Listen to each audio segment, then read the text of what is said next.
Roma, ano 897 d.C. A cidade que dominou o mundo estava mergulhada em intrigas, conspirações e guerras pelo poder.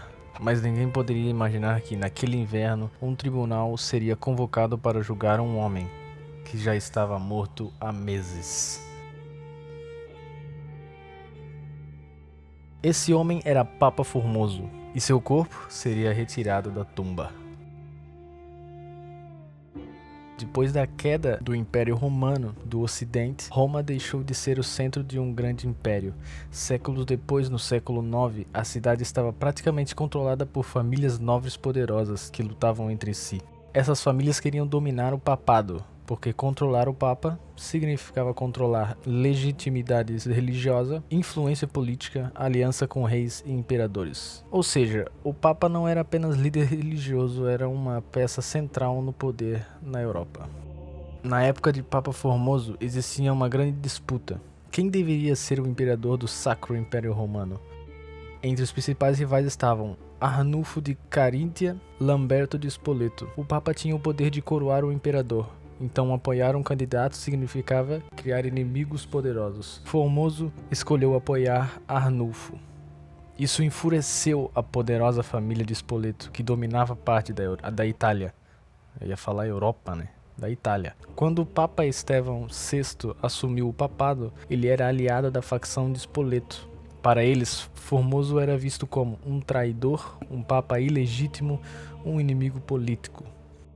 Formoso chegou a coroar Arnulfo como imperador do Sacro Império em 896.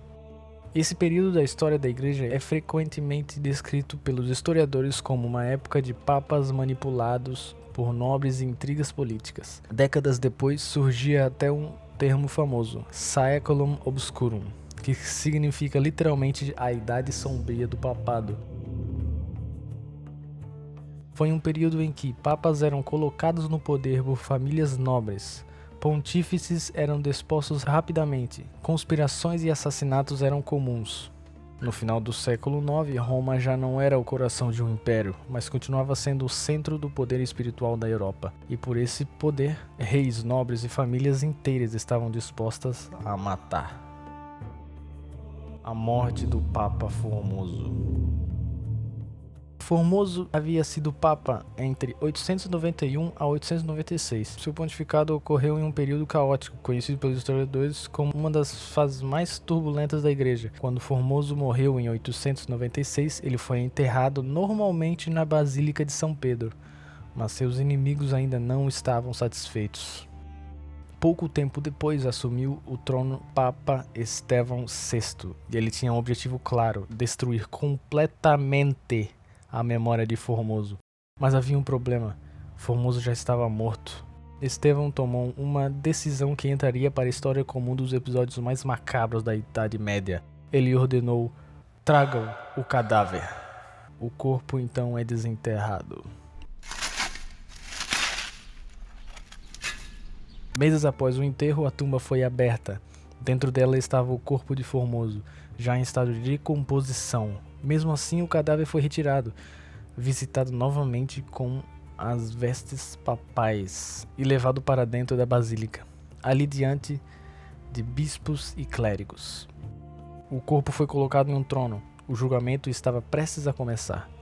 O evento ficou conhecido como Sínodo do Cadáver. No tribunal, o Papa Estevão VI acusava o cadáver de vários crimes: ter assumido o papado ilegalmente, ter quebrado leis da igreja e ter conspirado politicamente. Mas havia um detalhe perturbador: o cadáver não podia responder. Óbvio, né? É meio óbvio. Então, um diácono foi designado para falar em defesa do morto. Imagina a cena: uma igreja iluminada por velas, bispos discutindo e no centro um cadáver vestido de papa sentado em um trono. Cara, na verdade essa cena é até bem... Caralho, tem uma certa aura ali nessa cena. Sobre a sentença. O resultado do julgamento já havia decidido. Formoso foi considerado culpado, mas a punição não parou ali. O cadáver foi submetido a uma humilhação pública. As vestes papais foram arrancadas. 3 dedos da sua mão, aqueles usados para abençoar, foram cortados e o corpo foi arrastado pelas ruas de Roma. Depois disso, ele foi jogado no rio Tibre. Consequências: o espetáculo macabro chocou até mesmo os romanos na época. A população se revoltou. Pouco tempo depois, o próprio Estevão VI foi derrubado. Ele acabou preso e morreu estrangulado na prisão. Desfecho de tudo isso: meses depois, um novo Papa assumiu. O julgamento foi declarado inválido. O corpo de Papa Formoso, recuperado do rio, foi enterrado novamente com honra, mas a história já havia entrado para a lenda. Até hoje, o Sínodo do Cadáver é lembrado como um dos episódios mais bizarros, sombrios e perturbadores da história da Igreja. Porque na Idade Média, nem mesmo a morte garantia paz. Às vezes, o julgamento começava depois dela.